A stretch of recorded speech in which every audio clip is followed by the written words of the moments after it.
दर्शकों ब्रेक तो बाद तुहाडा सब दा बहुत बहुत स्वागत है। जिस तरह कि अज दा थर्ड वाला इशू सी वो ये सी कि की बादल लाना अकाली दल दे भविख बारे चिंतित है जां फिर अपने भविख बारे। इस उपर डॉक्टर साहब ने बहुत ही वधिया अपने विचार दिते ने। आई होप तुहानूं सारिआं नूं पसंद आए होणगे। असीं सारी सिख कौम नूं धन धन साहिब श्री गुरु ग्रंथ साहिब जी दे पहले प्रकाश दिवस दीआं बहुत बहुत मुबारकां दिंदे आं। सो हुण असीं गलबात करांगे रूह दी खुराक गुरबाणी विचारां दी। सो असीं चाहांगे कि तुसीं साडे नाल इसे तरह ही बने रहना। जी डॉक्टर साहब की कहना चाहोगे? देखो गुरु ग्रंथ साहिब जी दे पहले स्वरूप जिन्हों असी आद बीड़ कहते हैं जी, जिसका प्रकाश 1 सितंबर 1604 ਨੂੰ श्री दरबार साहिब के अंदर किया गया। उस दे लिखारी स्क्राइब भाई गुरदास जी सन जिहड़े साडे बहुत वड्डे स्कॉलर ने विद्वान ने।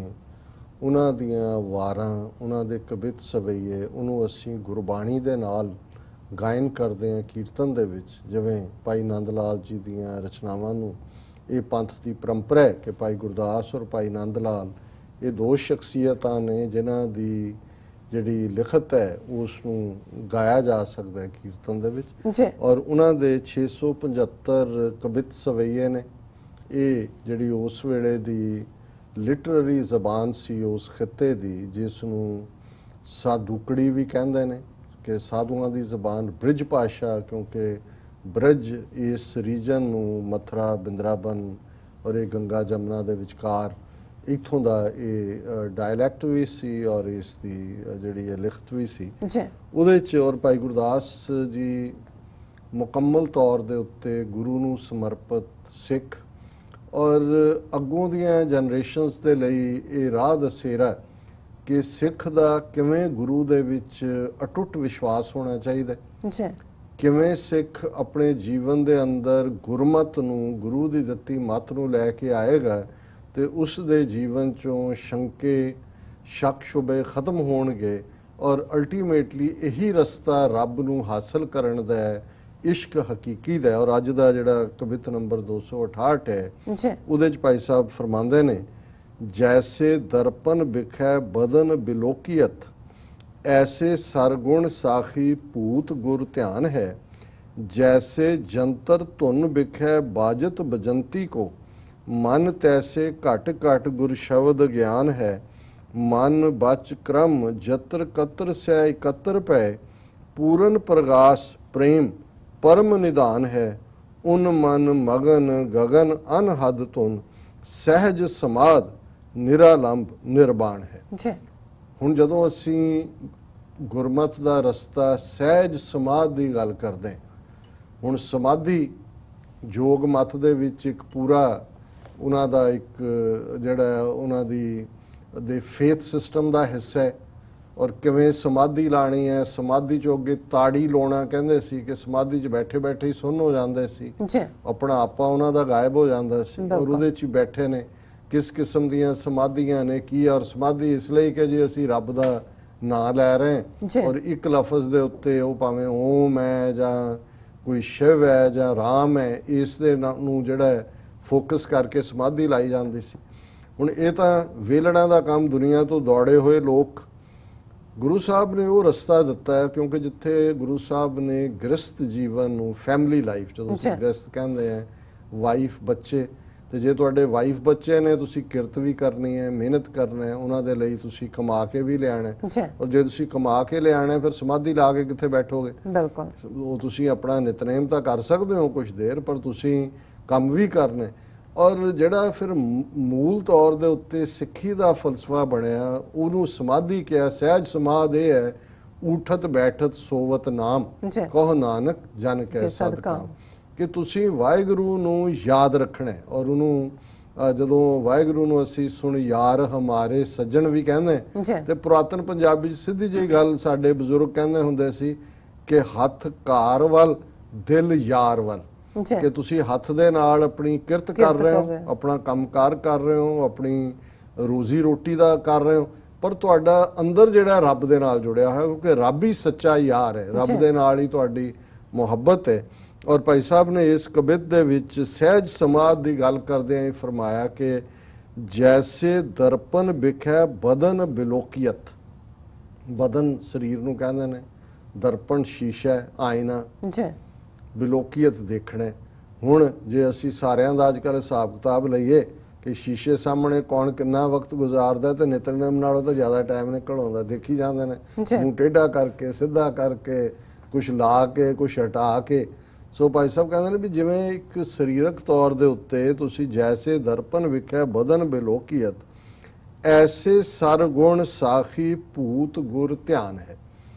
ਕਿ ਜੇ ਤੁਸੀਂ ਬਦਨ ਦੇ ਲਈ, ਬਾਡੀ ਦੇ ਲਈ ਇੰਨਾ ਕੁ ਤਰੱਦਦ ਕਰਦੇ ਹੋ ਕਿ ਵੀ ਤੁਸੀਂ ਉਹ ਕੋਈ ਪਾਸਾ ਕਿਤੇ ਰਹਿ ਨਾ ਜਾਏ, ਕੋਈ ਦਾਗ ਨਾ ਰਹਿ ਜਾਏ, ਕੋਈ ਐਂਗਲ ਜਿਹੜਾ ਹੈ ਉਹ ਉਵੇਂ ਨਾ ਰਹਿ ਜਾਏ ਜਿਵੇਂ ਕਿ ਬਿਊਟੀਸ਼ੀਅਨ ਨੇ ਦੱਸਿਆ ਹੋਇਆ, ਤੇ ਫਿਰ ਤੁਹਾਡਾ ਮਨ ਵੀ ਜਿਹੜਾ ਹੈ ਉਹ ਸਰਗੁਣ ਉਸ ਵਾਹਿਗੁਰੂ ਦੇ ਨਾਲ ਜੁੜਨ ਦੇ ਲਈ, ਸਰਗੁਣ ਇਹ ਸਾਰੀ ਕਾਇਨਾਤ ਹੈ, ਐਸੇ ਸਰਗੁਣ ਸਾਖੀ ਭੂਤ ਗੁਰ ਧਿਆਨ ਹੈ।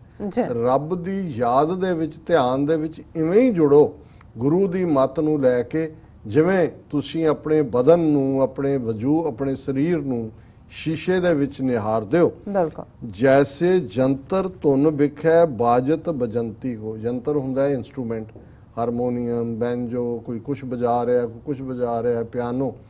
ਹੁਣ ਜਿਹੜਾ ਵਜਾਉਣ ਵਾਲਾ ਹੈ, ਜੇ ਉਹ ਧਿਆਨ ਮਗਨ ਨਹੀਂ ਹੈ ਉਹਨੂੰ ਵਜਾਉਣ ਵੇਲੇ ਤਾਂ ਬੇਸੁਰਾ ਹੋ ਜਾਏਗਾ। ਗਾਉਣ ਵਾਲਾ ਵੀ ਬੇਸੁਰਾ ਹੋ ਜਾਂਦਾ ਜੇ ਉਹਦਾ ਗਾਣ 'ਚ ਧਿਆਨ ਨਾ ਹੋਏ। ਤੇ ਜਦੋਂ ਵਜਾ ਰਹੇ ਹੁੰਦੇ ਨੇ ਤੁਸੀਂ ਦੇਖੋ ਸਭ ਤੋਂ ਗਵਾਚੇ ਹੁੰਦੇ ਨੇ, ਕੱਟੇ ਹੁੰਦੇ ਨੇ, ਉਹਨਾਂ ਦਾ ਉਹਦੇ ਨਾਲ ਹੀ ਹੁੰਦਾ ਕਿਉਂਕਿ ਉਹਨਾਂ ਦੇ ਅੰਦਰ ਉਹੀ ਟਿਊਨ ਵੱਜ ਰਹੀ ਹੁੰਦੀ ਹੈ। ਜੈਸੇ ਜੰਤਰ ਧੁਨ ਵਿਖੇ ਬਾਜਤ ਬਜੰਤੀ ਕੋ ਮਨ ਤੈਸੇ ਘਟ ਘਟ ਗੁਰ ਸ਼ਬਦ ਗਿਆਨ ਹੈ। ਕਿ हे ਮੇਰੇ ਮਨ, ਜਿਵੇਂ ਇੱਕ ਜਿਹੜਾ ਬਜੰਤਰੀ ਹੈ, ਇੱਕ ਇਨਸਟਰੂਮੈਂਟ ਪਲੇਅਰ ਹੈ, ਉਹ ਉਹਦੀ ਉਸ ਸੁਰ ਦੇ ਨਾਲ ਜੁੜਿਆ ਹੋਇਆ ਹੈ, ਤੇ ਤੂੰ ਕਿਉਂ ਨਹੀਂ ਜਿਹੜਾ ਮਨ ਤੈਸੇ ਘਟ ਘਟ ਗੁਰ ਸ਼ਬਦ, ਤੇਰੇ ਦਿਲ ਦੇ ਅੰਦਰ ਕਿਉਂ ਨਹੀਂ ਗੁਰੂ ਦੇ ਸ਼ਬਦ ਦਾ ਗਿਆਨ ਜਿਹੜਾ ਇਵੇਂ ਹੀ ਜੁੜਦਾ ਜਿਵੇਂ ਬਜੰਤਰੀ ਆਪਣੇ ਇਨਸਟਰੂਮੈਂਟ ਨਾਲ ਜੁੜਿਆ ਹੋਇਆ। ਮਨ ਬਚ ਕਰਮ ਜਤਰ ਕਤਰ ਸਹਿ ਇਕੱਤਰ ਪਏ ਪੂਰਨ ਪ੍ਰਗਾਸ ਪ੍ਰੇਮ ਪਰਮ ਨਿਦਾਨ ਹੈ। ਹੁਣ ਤਾਂ ਅਰਦਾਸ ਦੇ ਜਦੋਂ ਅਖੀਰ 'ਚ ਕਨਕਲੂਡਿੰਗ ਲਫ਼ਜ਼ ਹੁੰਦੇ ਨੇ, ਜਿਹਦੇ 'ਚ ਤੁਹਾਡੇ ਕੋਲ ਇਹ ਆਪਸ਼ਨ ਹੁੰਦੀ ਹੈ ਕਿ ਤੁਸੀਂ ਆਪਣੀ ਮਨ ਦੀ ਵਿਥਿਆ ਰੱਬ ਅੱਗੇ ਕਹਿਣੀ ਹੈ। ਬਾਕੀ ਤਾਂ ਸਾਡੀ ਕਲੈਕਟਿਵ ਪੰਥ ਦੀ ਅਰਦਾਸ ਹੈ। ਤੇ ਪੁਰਾਤਨ ਵੇਲੇ 'ਚ ਜਿਹੜਾ ਮੈਂ ਇਹ ਸੁਣਦਾ ਰਿਹਾ ਪੁਰਾਣੇ ਬਜ਼ੁਰਗਾਂ ਨੂੰ, ਜਦੋਂ ਸਿੱਖੀ ਦਾਨ ਵੀ ਮੰਗਦੇ ਸੀ ਤਾਂ ਉਹ ਇਹ ਕਹਿੰਦੇ ਸੀ ਕਿ ਮਨ ਬਚਨ ਕਰਮ ਕਰਕੇ ਸਿੱਖੀ ਜੀਵਨ ਜਿਉਣ ਦਾ ਬਲ ਬਖਸ਼ੋ। ਹੋ ਸਕਦਾ ਹੈ ਕਿ ਅਸੀਂ ਕਰਮ ਤਾਂ ਸਿੱਖਾਂ ਵਾਲੇ ਕਰ ਰਹੇ ਹੋਈਏ, ਪਰ ਸਾਡੇ ਬੋਲਾਂ 'ਚ, ਔਰ ਮੈਨੂੰ ਜਦੋਂ ਕੋਈ ਵੀ ਗੁਰਸਿੱਖ ਖਾਸ ਤੌਰ ਤੇ ਗਾਲ ਕੱਢਦਾ ਮੂੰਹ, ਮੈਨੂੰ ਬਹੁਤ ਬੁਰਾ ਲੱਗਦਾ। ਮੈਂ ਉਹਨੂੰ ਟੋਕ ਵੀ ਦਿੰਦਾ ਕਿ ਵੀ ਇਹ ਸਿੱਖੀ ਦਾ ਹਿੱਸਾ ਨਹੀਂ ਹੈ, ਕਿਉਂਕਿ ਮਿੱਠ ਬੋਲੜਾ ਜੀ ਹਰ ਸੱਜਣ ਸੁਆਮੀ ਮੋਰਾ, ਹਾਂ ਸੰਮਲ ਥੱਕੀ ਜੀ ਉਹ ਕਦੇ ਨਾ ਬੋਲੇ ਕੌੜਾ। ਸਿੱਖ ਦੀ ਜ਼ਬਾਨ 'ਚੋਂ ਕੌੜਾਪਨ ਨਹੀਂ ਹੋਏਗਾ। ਗਾਲ ਤਾਂ ਹਾਲਾਂ ਸਾਡੇ ਉਹਨੂੰ ਕਲਚਰ ਨਾਲ ਜੋੜ ਦਿੰਦੇ ਨੇ, ਕੋਈ ਉਹਦਾ ਕਲਚਰ ਨਾਲ ਤਾਲੁਕ ਨਹੀਂ ਹੈ। ਇਹ ਅਸੀਂ ਜਿਹੜਾ ਇੱਕ ਗਲਤ ਆਦਤਾਂ ਅਡਾਪਟ ਕੀਤੀਆਂ ਹੋਈਆਂ ਨੇ। ਇਸੇ ਤਰ੍ਹਾਂ ਕਿ ਵਾਹਿਗੁਰੂ ਤੋਂ ਮੰਗਣਾ ਹੈ, ਵਾਹਿਗੁਰੂ ਮਨ ਦੇ ਵਿੱਚ ਵੀ ਮੇਰੇ ਟਰੂਥ ਹੋਏ, ਮੇਰੇ ਬਚਨ ਮੇਰੇ ਬੋਲਾਂ ਦੇ ਵਿੱਚ ਵੀ ਹੋਏ, ਤੇ ਕਰਮ ਮੇਰੇ ਐਕਸ਼ਨਸ ਵੀ ਹੋਣ।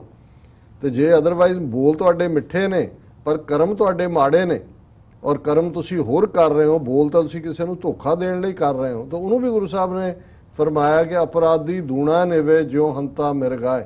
ਹਿਊਮਿਲਿਟੀ ਮਿੱਠਾ ਬੋਲਣਾ ਨਹੀਂ ਹੁੰਦਾ, ਤੁਹਾਡਾ ਇਹ ਵੀ ਹੋਣਾ ਚਾਹੀਦਾ ਕਿ ਤੁਸੀਂ ਸਚਿਆਰਤਾ ਨਾਲ ਮਨ ਬਚ ਕਰਮ।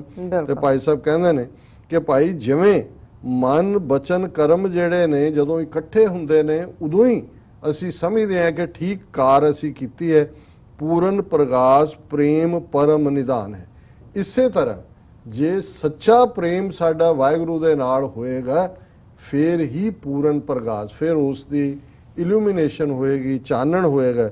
ਤੇ ਜਦੋਂ ਉਹ ਵਾਹਿਗੁਰੂ ਦਾ ਚਾਨਣ ਪੂਰਨ ਪ੍ਰੇਮ ਸਾਡੇ ਅੰਦਰ, ਜਿਹਨੂੰ ਪੂਰਨ ਜੋਤ ਜਗ੍ਹਾ ਘਟ ਮੈਂ ਤਬ ਖਾਲਸ ਤਾਹੇ ਨਿਖਾਲਸ ਜਾਣੇ, 10ਵੇਂ ਪਾਤਸ਼ਾਹ, ਕਿ ਉਹ ਜੋਤ ਉਦੋਂ ਹੀ ਜਗੇਗੀ। ਫਿਰ ਜਦੋਂ ਜਗ ਪਈ, ਉਨ ਮਨ ਮਗਨ ਗਗਨ ਅਨਹਦ ਤੁਨ ਸਹਿਜ ਸਮਾਦ ਨਿਰਾਲੰਬ ਨਿਰਬਾਨ ਹੈ। ਫਿਰ ਤੁਹਾਡਾ ਅੰਦਰ ਸੁਰਤ ਉਸ ਵਾਹਿਗੁਰੂ ਦੇ ਨਾਲ, ਔਰ ਉਹ ਉਨਮਨ ਜਿਹਨੂੰ ਕਬੀਰ ਸਾਹਿਬ ਨੇ ਫਰਮਾਇਆ ਕਿ ਇਸ ਮਨ ਲੋ ਜੋ ਉਨਮਨ ਰਹੇ ਤੋ 3 ਲੋਕ ਕੀ ਬਾतें ਕਹੇ, ਕਿ ਵੀ ਫਿਰ ਤੁਹਾਨੂੰ 3 ਲੋਕਾਂ ਦੀ ਸੋਝੀ ਹੁੰਦੀ ਹੈ। ਉਸ ਵਾਹਿਗੁਰੂ ਦਾ ਜਿਹੜਾ ਸਾਰਾ ਪਸਾਰ ਹੈ ਉਹਦੇ ਤੁਸੀਂ ਹਿੱਸਾ ਬਣ ਜਾਂਦੇ ਹੋ। ਚੱਤੇ ਪੈਰ ਤੁਹਾਡੇ ਅੰਦਰ ਅਨਹਦ ਧੁਨ ਹੁੰਦੀ ਹੈ, ਤੇ ਉਹੀ ਸਹਿਜ ਸਮਾਦ ਹੈ। ਵਾਹਿਗੁਰੂ ਤੁਹਾਡੀ ਯਾਦ 'ਚ ਰਹਿੰਦਾ ਹੈ, ਨਿਰਲੰਭ ਨਿਰਬਾਣ ਹੈ, ਔਰ ਉਸ ਨੂੰ ਤੁਸੀਂ ਆਪਣਾ ਹਮੇਸ਼ਾ ਹੀ ਉਸ ਵਾਹਿਗੁਰੂ ਦੇ ਗੁਣ ਨਿਰਬਾਣ ਕੀਰਤਨ ਗਾਵੋ ਕਰਤੇ ਕਾ। ਜੀ। ਇਹੀ ਨਿਰਬਾਣ ਕੀਰਤਨ ਹੈ ਜਦੋਂ ਕਿ ਪੂਰਨ ਜੋਤ ਜਗਿਆ ਘਟ ਮੈਂ। ਜੀ ਨਾਰ ਸਾਹਿਬ, ਤੁਹਾਡਾ ਬਹੁਤ ਬਹੁਤ ਸ਼ੁਕਰੀਆ। ਤੁਸੀਂ ਅੱਜ ਦੇ ਐਮ ਸ਼ੁਰੂ ਤੇ ਅੱਜ ਦਾ ਵਿਚਾਰ ਸਾਡੇ ਦਰਸ਼ਕਾਂ ਨਾਲ ਸਾਂਝਾ ਕੀਤਾ। ਅਸੀਂ ਆਪਣੇ ਵਿਊਜ਼ ਕਰ ਲੈਣੇ ਆ ਇਜਾਜ਼ਤ। ਵਿਊਅਰਸ, ਸਾਡੇ ਪ੍ਰੋਗਰਾਮ ਦਾ ਸਮਾਂ ਇੱਥੇ ਸਮਾਪਤ ਹੁੰਦਾ। ਤੁਸੀਂ ਆਪਣੀ ਰਾਏ ਤੇ ਸੁਝਾਅ ਸਾਨੂੰ ਭੇਜਣਾ ਭੁੱਲਣਾ ਸਾਡੇ ਇਸ ਪਤੇ ਤੇ SOS@tv84.tv ਤੇ ਅਸੀਂ ਆਪਣਾ ਪ੍ਰੋਗਰਾਮ ਲੈ ਕੇ ਫਿਰ ਦੁਬਾਰਾ ਤੁਹਾਡੇ ਸਨਮੁਖ ਹੋਵਾਂਗੇ। ਤਦ ਤੱਕ ਲਈ ਮੈਨੂੰ ਤੇ ਆਪਣਾ ਸੁਣਾ ਗਿਆ ਦੋ। ਦੇਖਦੇ ਰਹੋ TV84। ਬੁਲਾ ਦਿਓ ਫਤਿਹ। ਵਾਹਿਗੁਰੂ ਜੀ ਕਾ ਖਾਲਸਾ, ਵਾਹਿਗੁਰੂ ਜੀ ਕੀ ਫਤਿਹ। ਰੱਬ ਰਾਖਾ।